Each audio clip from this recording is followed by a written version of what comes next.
tell you a story. When I was growing up, I wanted to be a movie star.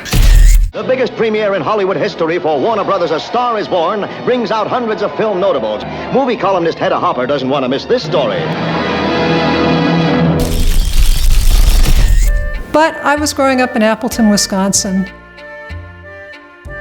And as a teenager, I realized I was too short, not that good looking, and I lived in Appleton, Wisconsin, which, while a lovely place, was not exactly the center of the media universe.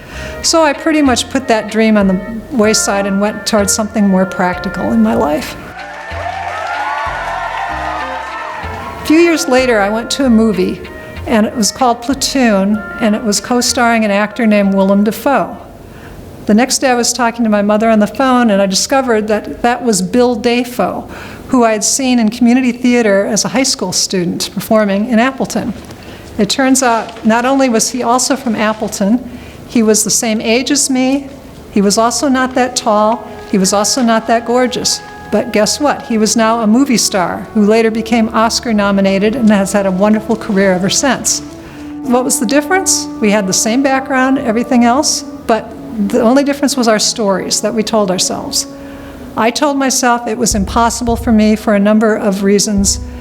Bill Dafoe, looking at the same situation, said, no, it's possible. I'm going to become a movie star.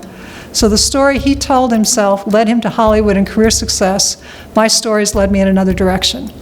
So the moral here is, be sure the stories you tell yourself about yourself lead in the direction you really want to go, because you're going to end up there anyway.